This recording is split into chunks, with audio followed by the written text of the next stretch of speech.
السلام علیکم ناظرین، آپ دیکھ رہے ہیں پروگرام ایکسپرٹ ایڈوائس اور میں ہوں آپ کا host Shakeel Ahmad.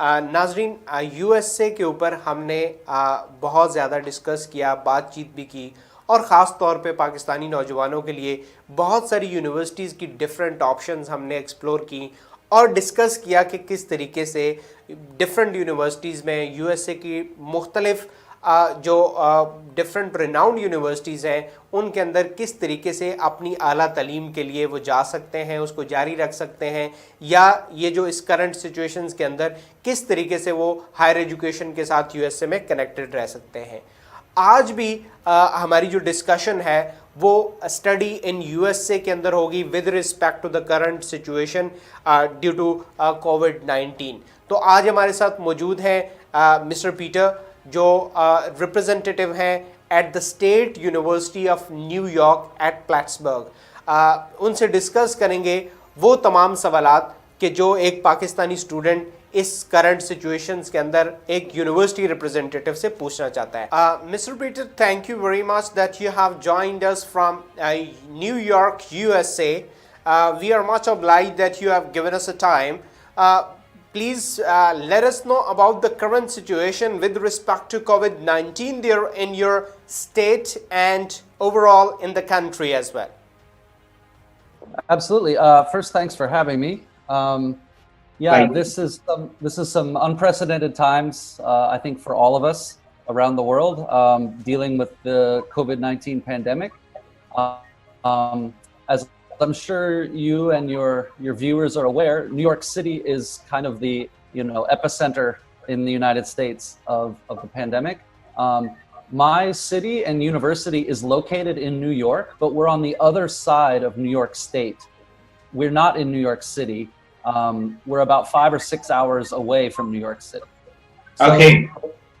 As far as the situation here, it's been very minimum. We've had a couple of cases, but as of right now, I don't think we have any case at all in our city. It has, when you read on the news that New York is very much affected. That's true. New York City is very much affected. My city is much smaller and farther away, and we haven't had the impact that larger cities in the United States and around the world really have had. Okay, that's really great to know about the current situation that you're just discussing about your states. As you have mentioned, the cases are definitely getting declined, and the number of affectees is actually decreasing in your states. So that is a good sign for your state and for the rest of the world as well. Proceeding ahead, as you're representing the State University of New York in Plattsburgh, so what about the university's facilities that are being provided to the students who are currently enrolled on campus and they did not moved back to their respective countries? So what are the current facilities the university is taking care for the students there? Yeah, at Plattsburgh, we're very proud of how we handled the pandemic situation. I know it caught everyone kind of off guard, and it's very difficult for everyone involved. But many of our students, as around the world, many of the students went home to their respective countries, but not all of them. Okay. Some of our international students here at the campus, in which case, we had to make sure that the students were going to be fed. So we had to keep the dining halls open and make sure that students were able to eat. We got students into their own dormitory. When typically they have a roommate, but when this happened due to social distancing, we had to get students into individual dormitories. All right, that's really great, Peter, to know about the different facilities that are being provided by the university for international students, and not only international students, even the locals who were studying there are there in their we could say in their campuses, or you can say on campus. So that's really appreciating the opportunities or the facilities provided by the university to the students. Moving ahead, let us know, importantly, as you know, the whole world got affected with respect to their different domains. the businesses, industry, and alongside the student definitely got disturbed as well. So what alternative is being taken by your university to just make student capable to engage with their studies there? Yeah, that's a really good question, and I don't think, when this all began, nobody really knew what to do, and it's interesting because we had to make a decision and we had to make it fast, and yes, it really shows Plattsburgh's response to this really shows the leadership of the school and the dedication of the faculty, the staff, the administration. It really was amazing. What we have online courses now to finish up this. Many of the international students went home. The domestic students, most of them went home, but there were some students, international students, still here on the campus. And with our online courses, when you have international students in other countries, we have many Pakistani students, we have Vietnamese students, we have Japanese students. Well, the time zones are very different, and our faculty really went out of their way to make sure that the students who had to go back, they didn't miss out on the opportunity because of something like a time zone. And I have a great example that my intern in my office is a Japanese student, and the time zone between Japan and New York is very different. I think it's 12 hours or something, and she couldn't attend the classes at 2 a.m. for her, but she talked with her instructors, and they made themselves available to where she could get the instruction and get the one-on-one help that she needs, that our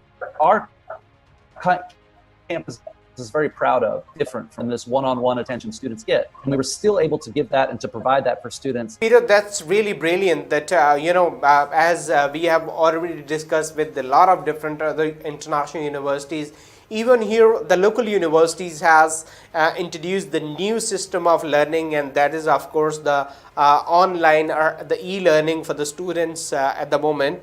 If we talk about, what are the different, how much you're optimistic to for the September intake for the students who can join there on your campus or in US universities in person for coming time? Yeah, that's such a difficult question. I wish I had a solid answer. I can tell you that we are preparing for students to come in the fall. We're sticking with our plan A, just like we would every year. That's not to say though that we have a plan B and a plan C already ready to go.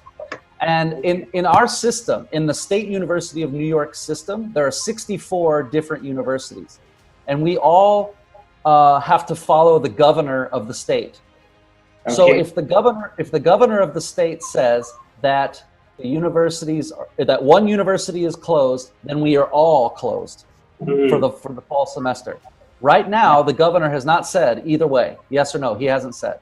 So what we have done is we have created a plan. If the students are allowed to come in the in the fall, we will be ready for them. In addition, we're giving international students and domestic students the option that if the university is open in the fall, students can still take their first semester online. Mm-hmm. Yes, we understand that their parents and students might be a little apprehensive, might be a little nervous about sending their son or daughter to, overseas during this difficult time. Peter, moving ahead, Peter, what about the different programs option that your university is offering? I'm sure a lot of different Pakistani students have opted the multiple courses there at your university. So what you have to elaborate it for our audience that who are watching us, what are the specialty courses, or you can say the courses of interest for Pakistani students at your campus, please? Well, I guess I would talk about our majors. I mean, our biggest, most popular majors are probably computer science, business administration. I know we have several Pakistani students in business admin. We have a robotics program that is, there's only 2 robotics programs in all of New York system, and we were the first one. Oh, that's really great. That's great to know about this, and it's very popular course as well. Yeah, it's very unique and really interesting program from what I've understood. Another big one is we have a computer security program that's also very popular, that has some very interesting internships around the country. So those are our those are our biggest majors that international students are interested in. And we understand that this is a difficult time, and that students are likely going to need an online option. So all of our instructors are working to develop programs online so that students aren't missing out. And all right. Okay, that's great. Peter, let me know about this, because if somebody is going, or most of the students opt for online learning in future, so I'm sure the university academics has given up the option of those courses to students to study online that may not be require any laboratory work, or you can say the practical examinations that are only done in laboratory there. That's a very good question. Yeah, that's something I know that they've been working on, how to address that issue, because you're absolutely right. For a first year, for a freshman student, let's say a biology major, they have to attend the biology course and then a lab as well. And I don't know what the decision has been made yet on how to solve this problem, but I do know that they're working on it. And I know that they've come up with something, but I can assure you that they will come up with something. And that's good then. That's really good then. And whether or not, again, what's so frustrating about this is we just don't know how the pandemic will play. And so, we're looking, they'll figure something out. I'm certain of it. We understand how difficult this is for our students, and we're going to do whatever we can to make it work. So I'm confident in that. That's one thing I'm sure of. Yeah, that I completely understand about the concern. We even don't know when the pandemic is going to be over, or we can say when it's going to give us a chance to, especially to our students, to study in person on campuses. So that's a later on story. Moving ahead, as you have discussed few specialty courses at your campus, alongside hundreds of other courses are being offered by the university for international students. So tell us in general about the fee structure for undergraduate programs, and importantly for the PG programs as well. First year international student to attend my university, they would pay around $19,900 US dollars for the tuition and fees. As I mentioned earlier, we are going to offer online courses in the fall. Okay. And the online courses are around $587 per credit. Okay. For a full-time student with 12 credits. You have to take 12 credits to be a full-time student. That would be around $4,500. So means this is a tuition fee you are talking about, that is around we can say approx $20,000 US for a year for students who really want to study at your campus.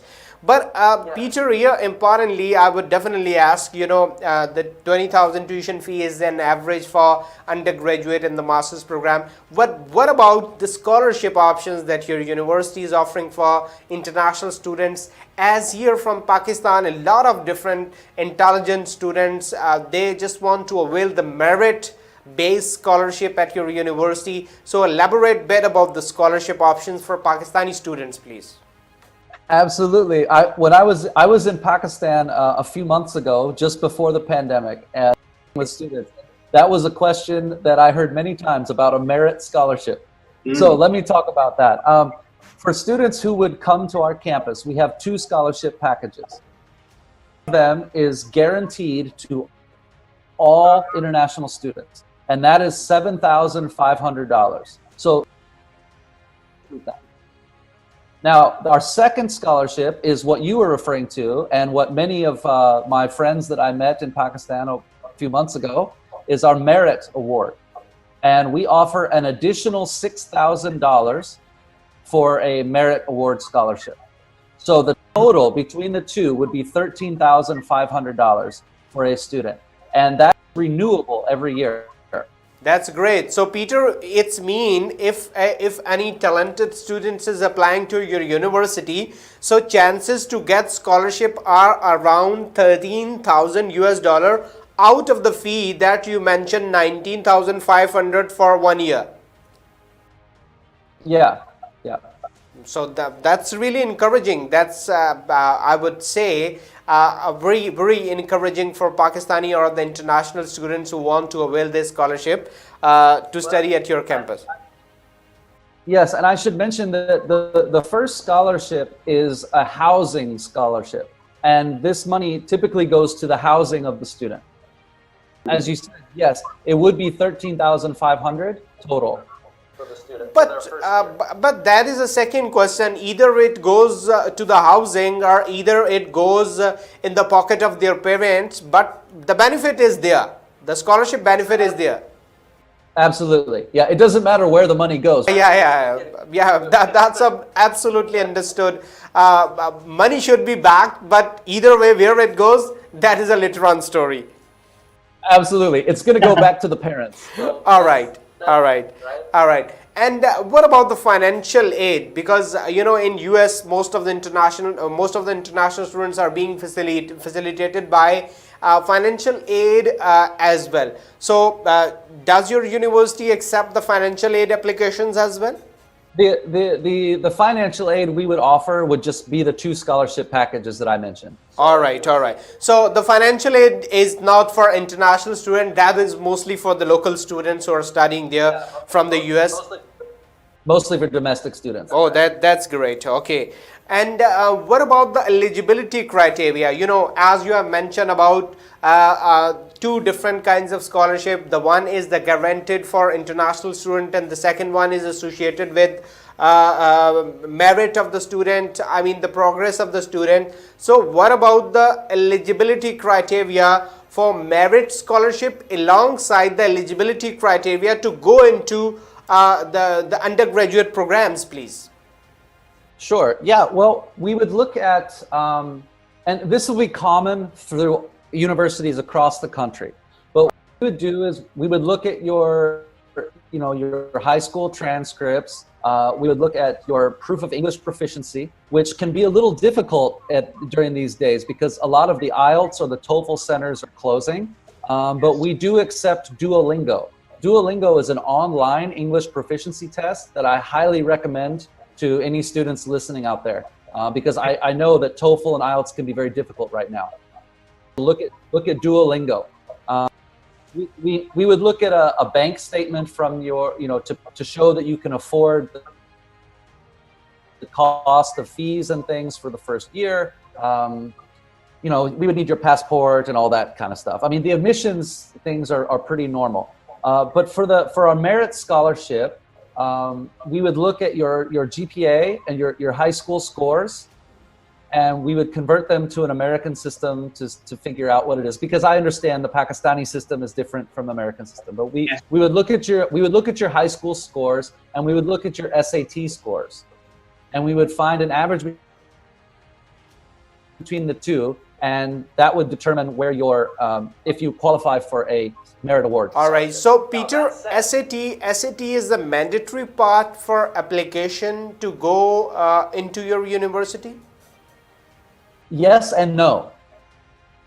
Actually, to enter our university, you do not need the SAT required. Okay. But if you want to apply for our merit award scholarship, yes, you do need to take an SAT. Oh, that's really great, because I got the answer for this, yes or no. If somebody really looking for a scholarship has to undergo himself or herself for SAT or otherwise, no requirement for getting admission only into undergraduate programs at your university. That's right. Yeah, that's understood, and that is even recommended to the audience and the students partially. They must undergone for this test, because this should be taken, because after undergoing for the test, so there were multiple options for the students who can apply to the rest of the universities even, and even as you have mentioned for the scholarship. So I think this is recommended to the students. They must undergo themselves for this SAT test.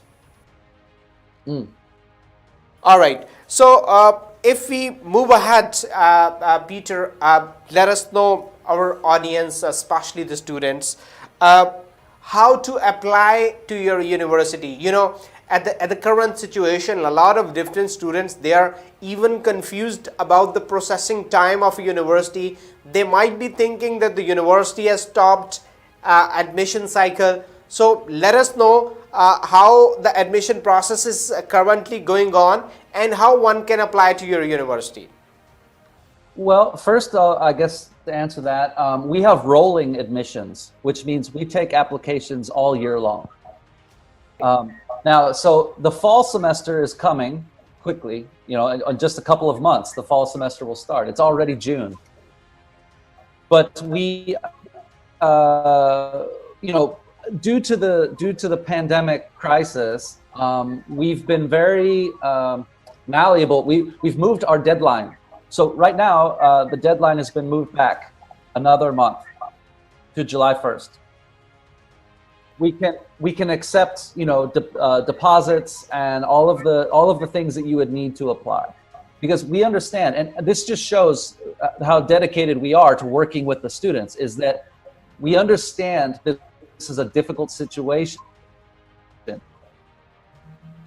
Everyone is and you know, we're going to do what we have to help these students achieve their goals and get to where they need to be.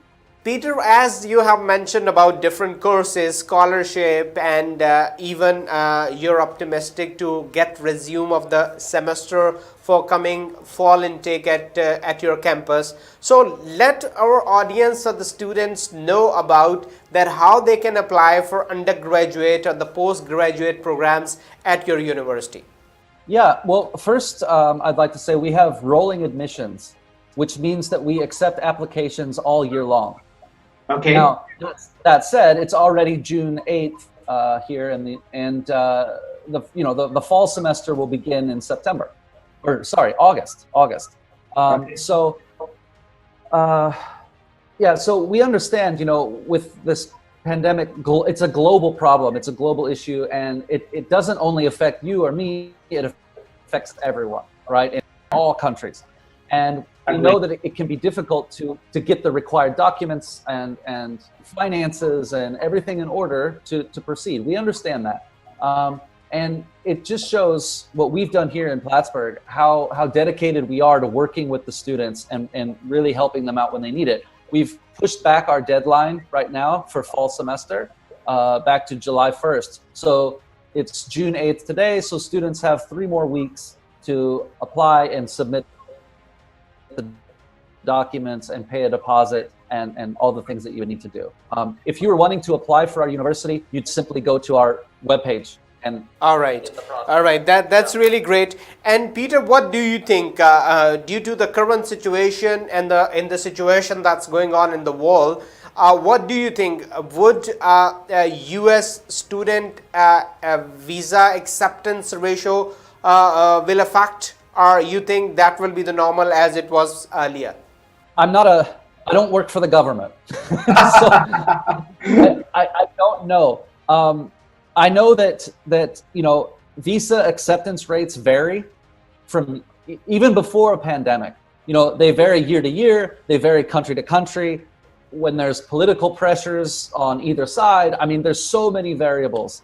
I can tell you that we work with our students and we coach our students how to prepare for visa interviews.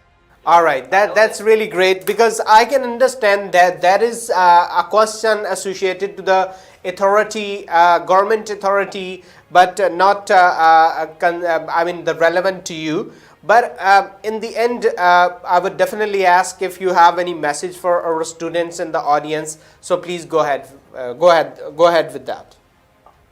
Yeah, I mean, I would say, you know, when you're, this is such a difficult time for everyone, and it's really it's a test, I think, for everyone on our resiliency, our hard, you know, how hard we can work. Can we get through this? And I think we can.